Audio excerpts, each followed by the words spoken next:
Wednesday morning in New York City. What is up? Live from the Built Ford Tub Studio, it is the Boomer and Geo program. The guys are out. You've got G on vacation. Boomer is tending to CBS responsibilities as he's getting set for another NFL season, as are we. So instead, sitting in for the Booms and the G, myself and the one and the only Joe Beningo, who will get himself all situated momentarily. Last night, as we will get to all the baseball at some point, we'll get to all the football and the cuts. We've got a guest coming up. We've got a whole bunch of stuff to get to. But first and foremost, and why the hell would we not start with Hard Knocks from last night?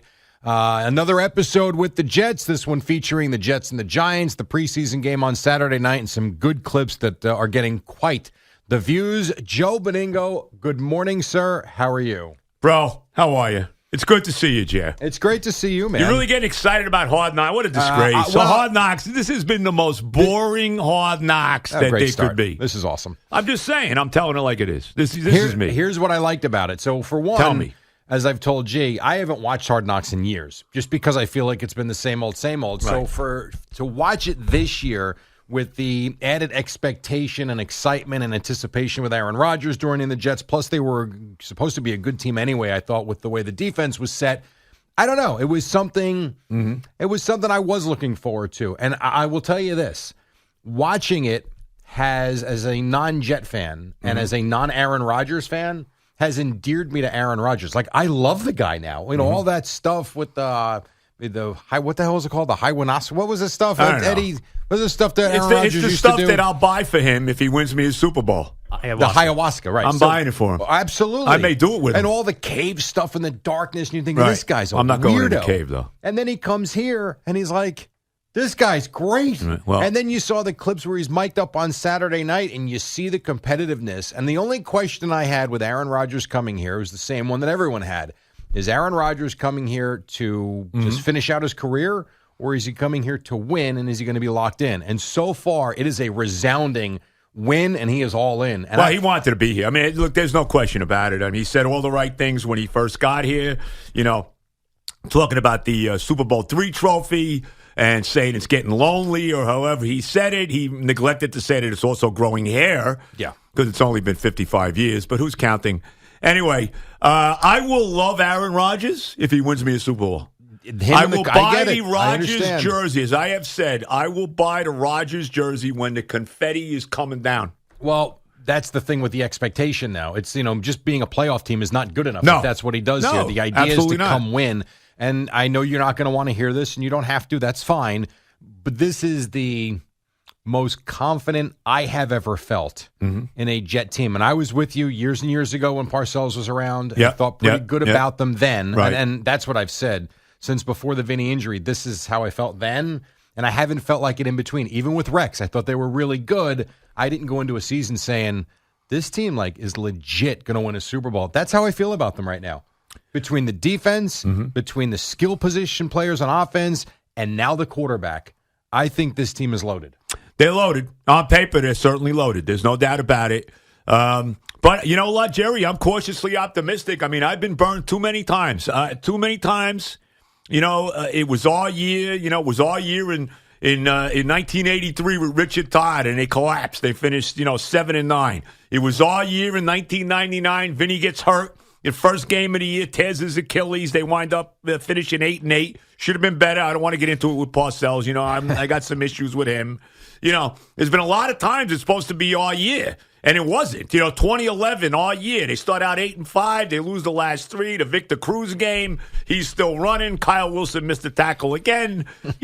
So until I see this, until it happens, I'm cautiously optimistic. And rightly so. And I think that's the right word for it, cautious optimism. Now, in terms of what I saw with the clips from Hard Knocks, because this is the first one I haven't seen before coming in and doing the show. The one clip that is out there, though, is Rodgers with Ward on the field Saturday night. That was cool. You showed me that coming in today. That was cool. That's the competitive fire and the confidence that he brings to where he knows he's the marquee player on the field at all times. And there's not many teams that can say that they've got a guy like that. And you can tell, you say whatever you want about the coach. I really believe if you've got the right guys in the locker room, you can win. and it can elevate the head coach. And I think this is that instance. Remember, it's only year 3 for Robert Saleh. He was brand new when he did this, and so he's had a lot of growing pains along the way. Now he's got a guy who is a coach on the field as much as he is. And that is why, to me, when I watch that, and he's talking and jawing back and forth with this 20-something-year-old who's trying to get chippy with him, to me, that's not only is he a leader vocally, but that's the leadership by example that I think people are probably looking, watching, and learning from. Look, let's start with Saleh. I love the guy. He's one of the nicest guys I've ever met. I was fortunate enough to play golf with him, all of that. He's a good guy. Got a little bit of a relationship with him, but the jury's out. I mean, and I've said it to him. I worry that's his biggest problem is he's too nice. Now, we did see him in the second Hard Knocks episode lay into the offensive line, which was good, and hopefully he's doing that behind the scenes with these guys. But you're right. I mean, look, let's be honest. Aaron Rodgers is running the offense. I mean, they brought Nathaniel Hackett in here. As far as I'm concerned, the offensive coordinator is Rodgers. Okay, I think he's going to be calling the plays in a lot of times. Sure, he's going to be able to audible anytime he wants. All Robert Saleh's got to do is take care of the defense. Let Rodgers run the offense, him and Hackett, and just take care of your defense and let's go. Yeah, and that defense looks like they are good enough to be able to carry a team. Got to force turnovers, Jerry. That's something they didn't do last year. They only forced 2 turnovers over the last 8 games. I watched the freaking Patriots get 7. Let me say this again: 7 defensive touchdowns last year. Yeah, and turnovers. It's interesting when you look at a defense. You can characterize a defense 3 different ways. One, they are a damn good defense, but they don't generate turnovers. That's what the Jets were last year. Yes. Then you can have a defense that, to me, plays with fool's gold. Because a lot of times, yes, you can strip the ball away for sure. Sometimes interceptions are thrown right to you.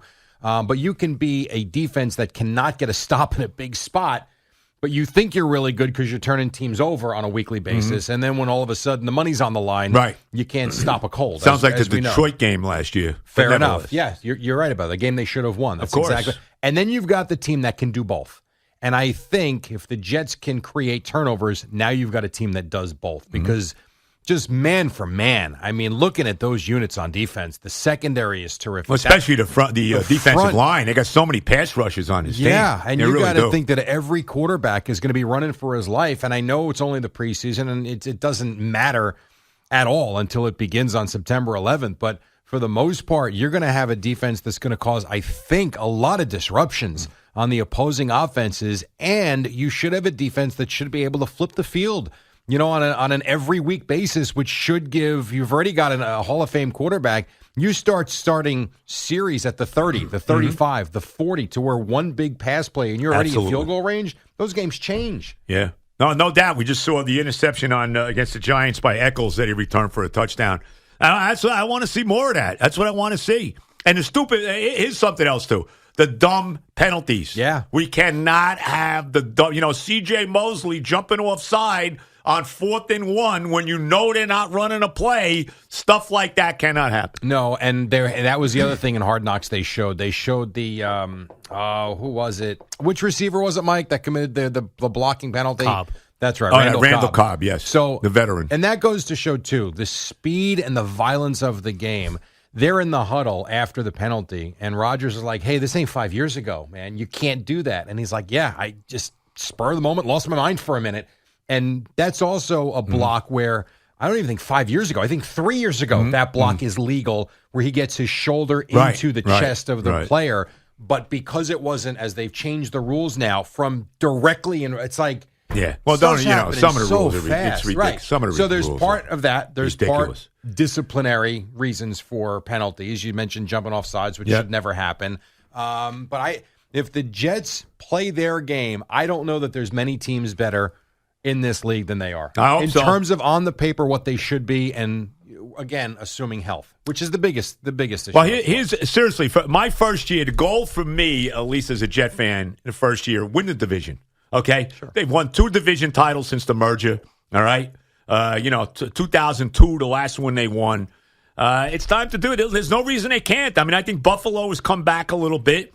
I don't think Miami's that good. I mean, I know Dolphin fans every year they got Tua, Mike McDaniel. What was the coach's name? McDaniel. Mike McDaniel. He looks like the geek of all time. I can't stand him. And then of course Bill. Yeah, the bottom line on the Patriots is this. Okay, they're not the Patriots of old, but as long as Belichick is on the sideline, they're dangerous, and it's time to beat them. And I told this to Salah, you cannot put enough points on the board against them. If you're up 50-10 in the game with 5 seconds left, you kick the 40-yard field goal. No, I'm serious. I believe you. I mean, you know stick it right up there rear end because Bill he put 54 on Salah his first year. Give me a break. You're not wrong. You're not wrong at all. Well, at some point, those games have to change.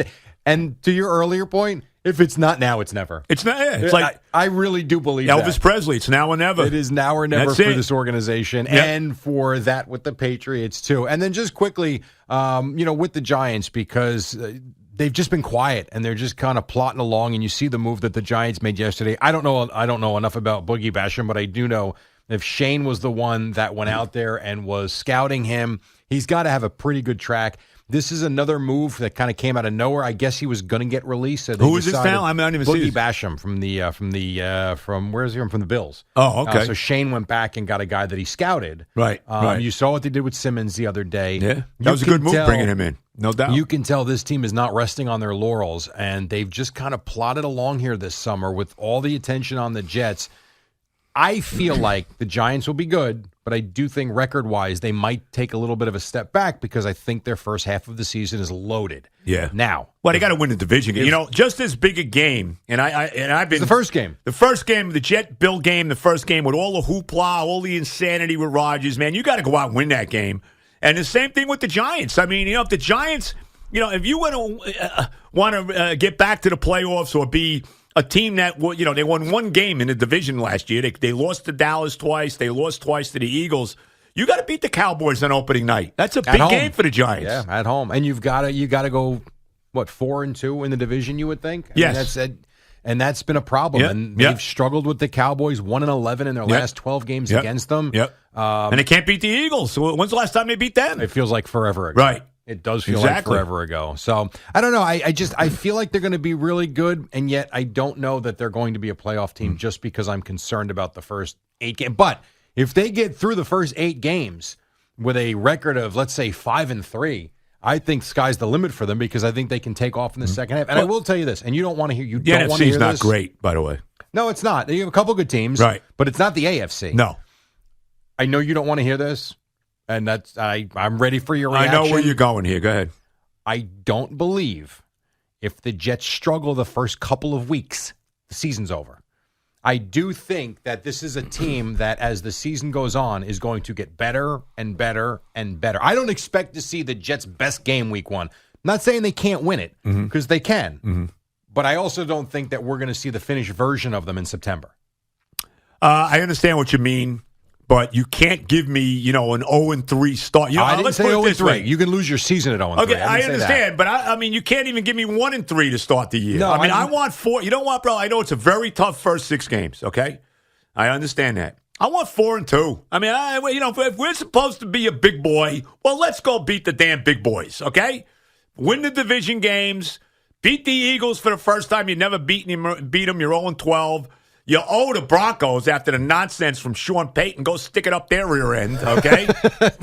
I'm serious, bro. I mean, I want blood. No. After 55 years of nothing but hemorrhoids from this franchise, okay? And I always say this, too. I was 15 when they won the Super Bowl. I'm going to be 70 in a couple weeks. They haven't even been back, okay? It's time to win. There's no gray area no more, bro. I'm not settling for starting 1-3 and saying, well, don't worry, they're going to get hot. No, I want to win. I want to beat the Bills. I want to kill the I want to destroy the Patriots, okay? I want to see Garrett Wilson spiking the ball at Belichick's feet, okay? This is what I want to see. I want to win. I really want 13-4 is what I want, okay? 13-4. Can you do that? How about it, Coach? 13-4. Please. I want blood, bro. I get that. I'm tired of shedding the blood. I want to be the one that's, creating the blood for somebody else. We were talking the other day, me and G, I guess it was last week. Unbelievable. When I found out that you were doing these shows, which was awesome. I said, it is amazing to me to think that back in 97, 98, when I was working with you overnight. Were you the producer back then? Were you doing the board? Yeah. Wow. Yeah, 90. Was Martell there, too, at that point? Well, he took over, I believe it was after Dave Corzin, and then Ray took over. So I was with you from 98 to 99 as your producer, board op, whatever, and then I joined you again in 2001 as an anchor. Right. But I go back to those years in 98, 99 when we went to games. Remember, we were living at the Garden in the winter. Oh, God. But we also went to a couple of Jet games. We went Yep. to the one Jet playoff game at Giant Stadium, which was unbelievable. That was the 41-0 game against the Colts? Against the Colts, yes. Yep. That's the last playoff game we've had at home, by the way. Which is unreal. And I didn't realize that until we were talking about it last week. Anyhow, I remember back then you talking about being 15. Can I see another Super Bowl? Right. If you would have told me in 1998 that you and I would be sitting here in 2023 and you still hadn't gotten back to one, I would not have believed it. Unbelievable. I would not have believed it. It's when I think about it, it's mind-boggling. And when I put it in that perspective, 55 years sounds a long, long time. But when you say that you were 15 and now you're going to be 70 and they still haven't been there, boy, that really hits home. Yeah, it does. And how fast it goes. Oh, God. And year after year after year. And you know how the football season flies by anyway. Life flies by, Joe. No, I It's understand. just part of it. Bro. It's just part of it. I'm retired 3 years already, although I've been working more than ever. I think I'm working more than I ever did. We call it a partial retirement. Partial Semi-retirement. Semi, playing a lot of golf, though. I am playing a lot. And that's keeping you busy. Yes. You're welcome. Thank you, Jerry. We'll get Jerry's into the guy later. that got me started in this, no doubt about it. 2001, right? 2001. Yeah. Was it 1 or 2000? I think it was 2001. I know it was July 4th weekend or whatever. July 4th. Yeah, it was July 3rd because it was the day before the holiday. 110 degrees. We played, 15, 16 holes. I hit one good shot all day. If I did, I don't even remember. It might have been one. What? It might have been one. It might have been one. It was a rough afternoon. Very rough. And then I thought you were going to bash Jerry me figured for I'm taking never you out. playing golf again.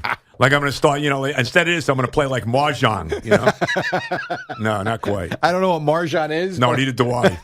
But sounds good. Golf has been it. So anyway, it's great to have you here. We'll take a quick break. We've got Peter Schwartz here as well. We've got Eddie and we got Fliegelman and we've got you. 877-337-6666. Also in the 8 o'clock hour, 8:45, comedian Anthony Rodia is going to join us for a few minutes as well. So a whole lot to do right here on the Fan and CBS Sports Network.